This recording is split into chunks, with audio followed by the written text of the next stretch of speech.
Hello friends, सपनों की जीत channel में आपका हार्दिक स्वागत है।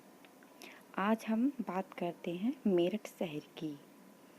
मेरठ भारत के उत्तर प्रदेश राज्य का एक शहर है। यहाँ नगर निगम कार्यालय हैं। ये प्राचीन नगर दिल्ली से 72 किलोमीटर यानी 44 मील उत्तर पूर्व में स्थित है। मेरठ राष्ट्रीय राजधानी क्षेत्र का हिस्सा है। यहाँ भारतीय सेना की एक छावनी भी है। यह उत्तर प्रदेश के सबसे तेजी से विकसित और शिक्षित होते जिलों में से एक है। मेरठ जिले में 12 ब्लॉक, 34 जिला पंचायत, 80 नगर निगम पार्षद हैं। मेरठ जिले में 4 लोकसभा क्षेत्र सम्मिलित हैं।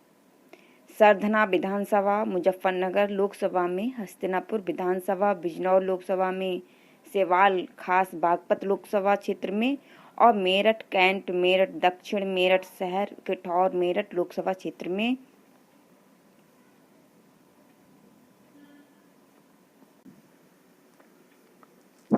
सन 1950 में यहाँ से 23 मील उत्तर पूर्व में स्थित एक स्थल विदुर का टीला की पुरातात्विक खुदाई से ज्ञात हुआ कि यह शहर प्राचीन नगर हस्तिनापुर का अवशेष है, जो महाभारत काल में कौरव राज्य की राजधानी थी।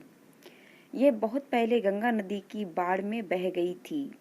एक अन्य किंवदंती के अनुसार रावण के ससुर मय दानव के नाम पर यहाँ का नाम महाराष्ट्र पड़ा, जैसा कि रामायण में वर्णित है। मेरठ मौर्य सम्राट अशोक के काल में बौद्ध धर्म का केंद्र रहा, जिसके निर्माणों के अवशेष जामा मस्जिद के निकट वर्तमान में मिले हैं। दिल्ली के बाड़ा हिंदू राव अस्पताल, दिल्ली विश्वविद्यालय के निकट अशोक स्तंभ फिरोज शाह तुगलक द्वारा दिल्ली लाया गया था। बाद में यह 1713 में एक बम धमाके में ध्वस्त हो गया एवं 1867 में जीर्णोद्धार किया गया। बाद में मुगल सम्राट के काल में 1556 से 1605 यहाँ तांबे के सिक्कों की टकसाल थी। मेरठ को अंतर्राष्ट्रीय प्रसिद्धि 1857 के विद्रोह से प्राप्त हुई। 24 अप्रैल 1858 को तृतीय अश्वारोही सेना की 90 में से 85 टुकड़ियों ने गोलियों को छूने तक से मना कर दिया। कोर्ट मार्शल के बाद उन्हें 10 वर्ष का कारावास मिला। इसके विद्रोह में ही ब्रिटिश राज से मुक्ति पाने की पहली चिंगारी भड़क उठी, जिसे शहरी जनता का पूरा समर्थन मिला। मेरठ में ही मेरठ षड्यंत्र मामला मार्च 1929 में हुआ। इसमें कई व्यापार संघों को 3 अंग्रेजों समेत गिरफ्तार किया गया, जो भारतीय रेलवे की हड़ताल कराने वाले थे। इस पर इंग्लैंड का सीधा ध्यान गया, जिसे वहां के मजिस्ट्रेट स्ट्रीट थ्रेट ग्रुप ने अपने रेड मेगाफोन नाम के नाटक में दिखाया, जिसमें कोलोनाइजेशन व औद्योगिकरण के हानिकारक प्रभाव दिखाए गए थे। महाभारत में वर्णित लाक्षागृह, जो पांडवों को जीवित जलाने हेतु दुर्योधन ने तैयार करवाया था, यहीं पास में वर्णावत में स्थित है। यह मेरठ बड़ौत मार्ग पर पड़ता है। रामायण में वर्णित श्रवण कुमार ने अपने बूढ़े माता पिता को तीर्थ यात्रा कराने ले जा रहा था। वे दोनों एक कावड़ पर बैठे थे। यहीं आकर श्रवण कुमार ने प्यास के मारे उन जमीन पर रखा। वह बर्तन लेकर सरोवर में जल लेने गया।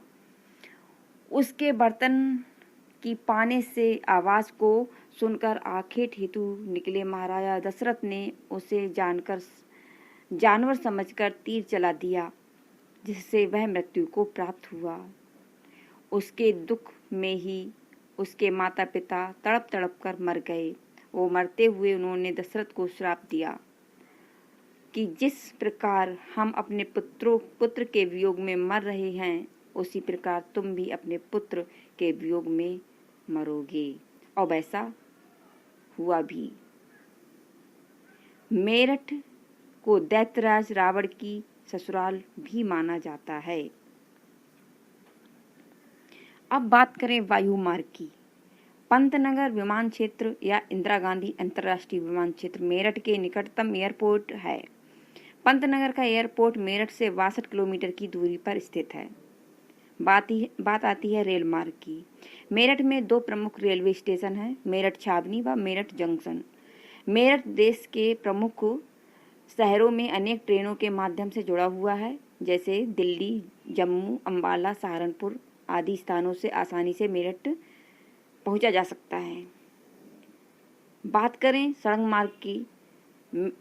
मेरठ उत्तर प्रदेश और आसपास के राज्यों के अनेक शहरों से मेरठ मार्ग द्वारा जुड़ा हुआ है। राज्य परिवहन निगम की बसें अनेक शहरों से मेरठ के लिए नियमित रूप से चलती हैं।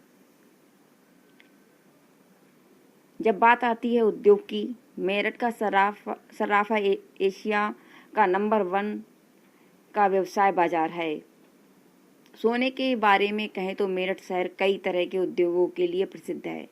मेरठ में निर्माण व्यवसाय में खूब तेजी आई है। जैसा कि दिखता है, शहर में कई ऊंची इमारतें, शॉपिंग परिसर एवं अपार्टमेंट्स हैं। मेरठ भारत के शहरों में कीड़ा सामग्री के सर्वोच्च निर्माताओं में से एक है। साथ ही वाद्य यंत्रों के निर्माण में भी उच्च स्थान पर है। मेरठ में यूपीएसआईडीसी के 2 औद्योगिक क्षेत्र हैं, एक परतापुर में, एक उद्योगपुरम में है। मेरठ में कुछ प्रसिद्ध फार्मास्यूटिकल कंपनियां भी हैं, जैसे पर्क फार्मास्यूटिकल लिमिटेड, मैनकाइंड फार्मा, वेस्टोकेम। बात आती है जब मीडिया की। मेरठ एक महत्वपूर्ण मास मीडिया केंद्र बनता जा रहा है। देश के विभिन्न क्षेत्रों से पत्रकार एवं अन्य मीडिया कर्मी यहाँ कार्यरत हैं। हाल ही में कई समाचार चैनलों ने अपराध पर केंद्रित कार्यक्रम दिखाने आरंभ किए हैं। चूंकि मीडिया केंद्र मेरठ में स्थित है, तो शहर को राष्ट्रीय स्तर पर अच्छा प्रचार मिल रहा है। हाल के वर्षों में नगर में कानून व्यवस्था की स्थिति काफी सुधरी है। इसमें मीडिया का बहुत बड़ा हाथ है। मेरठ वेब मीडिया का भी मुख्य केंद्र बनता जा रहा है। मेरठ में XNW न्यूज़, आंखों देखी लाइव और कई अन्य वेब मीडिया चैनल मौजूद हैं। नगर में कुल 4 विश्वविद्यालय हैं, चौधरी चरण सिंह विश्वविद्यालय, सरदार वल्लभ भाई पटेल कृषि एवं प्रौद्योगिक विश्वविद्यालय, शोभित विश्वविद्यालय, स्वामी विवेकानंद भारती विश्वविद्यालय। इसके अलावा नगर में कई महाविद्यालय एवं विद्यालय हैं। यहाँ का ऐतिहासिक नौचंदी मेला हिंदू मुस्लिम एकता का प्रतीक है। हजरत वाले मियाँ की दरगाह एवं नवचंडी देवी का मंदिर एक दूसरे के निकट ही स्थित हैं। मेले के दौरान मंदिर के घंटों के साथ अजान की आवाज़ एक सांप्रदायिक आध्यात्मिक की प्रतिध्वनि देती है।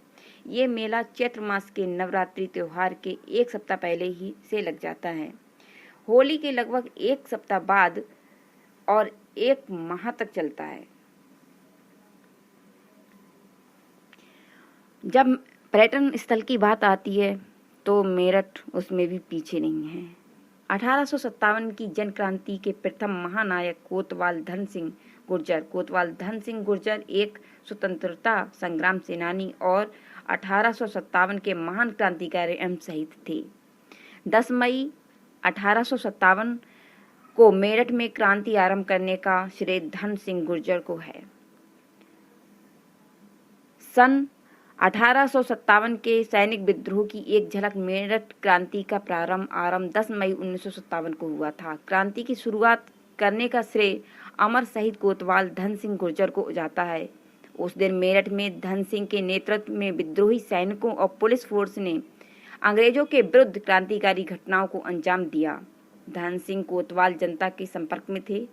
उनका संदेश मिलते ही हजारों की संख्या में क्रांतिकारी रात में मेरठ पहुंच गए।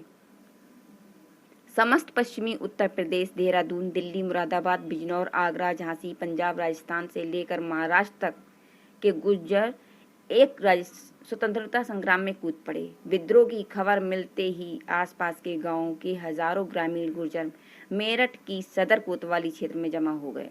इसी कोतवाली में धन सिंह धन सिंह पुलिस प्रमुख थे। 10 मई 1857 को धन सिंह ने की योजना के अनुसार बड़ी चतुराई से ब्रिटिश सरकार को वफादार पुलिसकर्मियों को कोतवाली के भीतर चले जाने और वहीं रहने का आदेश दिया और धन सिंह के नेतृत्व में देर रात 2 बजे जेल तोड़कर 836 कैदियों को छुड़ाकर जेल को आग लगा दी। छुड़ाए कैदी भी क्रांति में शामिल हो गए। उनमें पहले भीड़ में ने पूरे सदर बाजार और कैंट क्षेत्र में जो कुछ भी अंग्रेजों से संबंधित था सब नष्ट कर चुकी थी। रात में ही विद्रोही सैनिक दिल्ली कूच कर गए। विद्रोह मेरठ के देहात में फैल गया। इस क्रांति के पश्चात ब्रिटिश सरकार ने धन सिंह को मुख्य रूप से दोषी ठहराया और सीधे आरोप लगाते हुए कहा कि धन सिंह कोतवाल क्योंकि स्वयं गुर्जर हैं इसलिए उन्हें गुर्जरों की भीड़ को नहीं रोका, उन्हें खुला संरक्षण दिया। इसके बाद धन सिंह को गिरफ्तार कर मेरठ के एक चौराहे पर फांसी पर लटका दिया गया। मेरठ की पृष्ठभूमि में अंग्रेजों के जुल्म की दास्तान छुपी हुई है। मेरठ गजेटेरियन के वर्णन के अनुसार 4 जुलाई 1857 को प्रातः 4 बजे पांचली पर एक अंग्रेज रिसाले ने 56 घुड़सवार, 38 पैदल सिपाही और 10 तोपों से हमला किया। पूरे ग्राम को तोप से उड़ा दिया।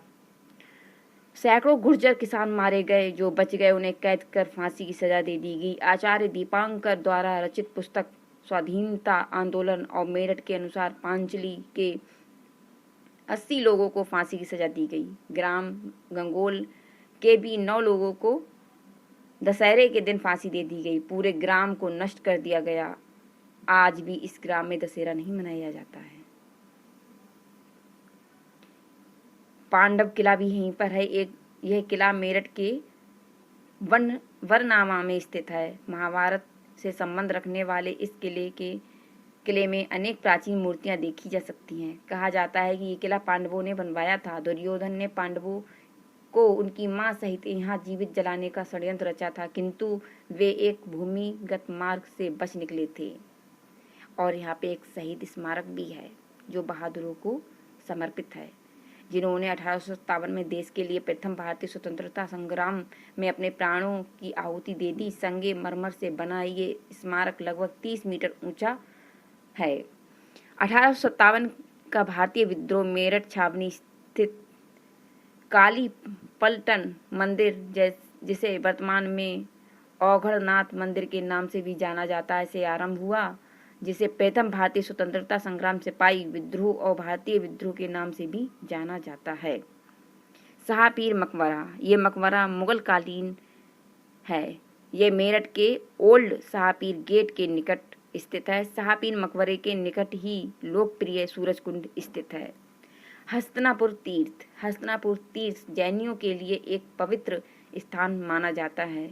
यहाँ का मंदिर जैन तीर्थकर शांतिनाथ को समर्पित है। ऐतिहासिक दृष्टि से जैनियों के लिए इस स्थान का विशेष महत्व है, क्योंकि जैनियों के तीसरे तीर्थकर आदिनाथ ने 400 दिन का उपवास रखा था। इस मंदिर का संचालन श्री हस्तिनापुर जैन श्वेतांबर तीर्थ समिति द्वारा किया जाता है।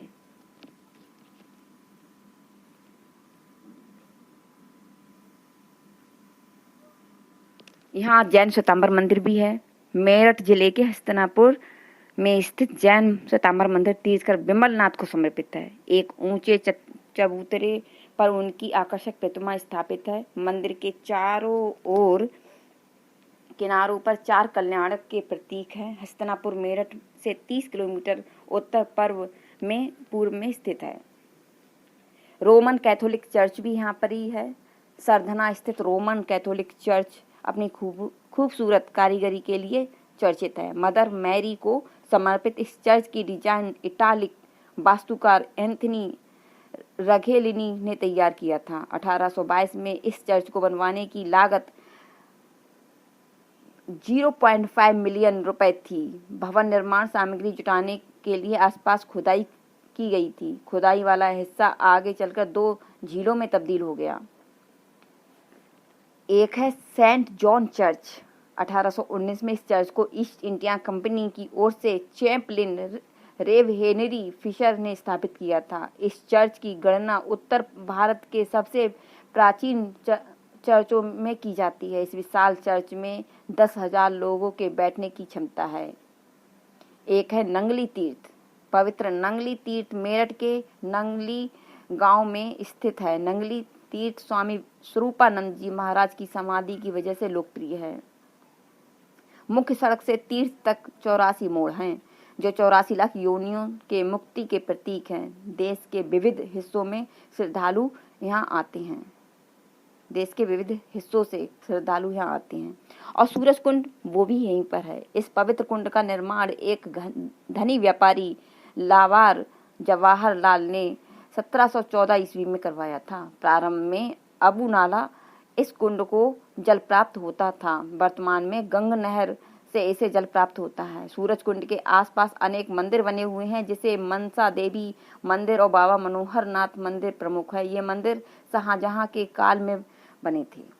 जामा मस्जिद भी है। कोतवाली के निकट स्थित इस मस्जिद का यह निर्माण 11वीं शताब्दी में करवाया गया था।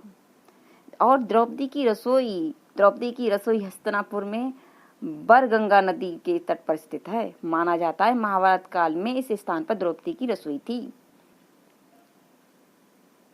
की स्थापना 1986 में की गई थी।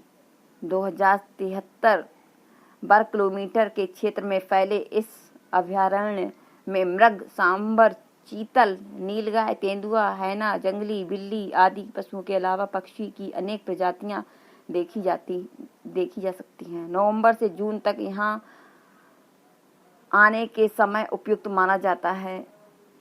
अभयारण्य का एक हिस्सा गाजियाबाद, बिजनौर और ज्योतिबा फुले नगर के अंतर्गत आता है।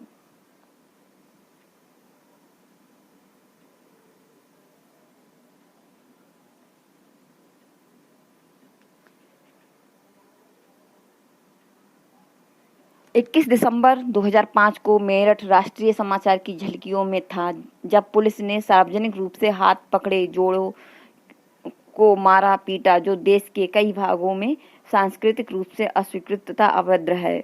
ये ऑपरेशन मजनू के तहत था। इसके अंतर्गत युवा जोड़े निशाना थे। हालांकि इसके बाद स्थानीय पुलिस को अप्रसिद्धि मिली। मेरठ की माल रोड मूलतः ब्रिटिश छावनी की भाग थी। यहाँ रघुवीर सारंग नामक एक आदमी, जो घोड़े पर बग्घियां चलाता था, को अंग्रेज अफसर के साथ हराने के बाद अभद्र व्यवहार का आरोप लगाकर कोड़े लगाए गए थे। 1940 के दशक में मेरठ के सिनेमाघरों से ब्रिटिश राष्ट्रगान बजने के समय हिलना निषेध था। 10 अप्रैल 2006 में एक अग्निकांड में 225 लोग मारे गए, जो विक्टोरिया पार्क में लगे एक इलेक्ट्रॉनिक मेले के मंडप में आग लग गई। अन्य सूत्रों के अनुसार यहाँ 1000 लोग मारे गए थे। इसके कुछ समय बाद ही यहाँ पे मल्टीप्लेक्स सिनेमा घर PVS मॉल में भी आग लग गई थी। मेरठ के प्रसिद्ध कीड़ा सामान विश्व भर में प्रयोग होता है। मेरठ को भारत की क्रीड़ा राजधानी कहा जाता है। फ्रेंड्स, अगर आपको हमारी ये जानकारी अच्छी लगी हो तो लाइक, शेयर और चैनल को अभी तक सब्सक्राइब नहीं किया है तो सब्सक्राइब किए बिना नहीं जाना।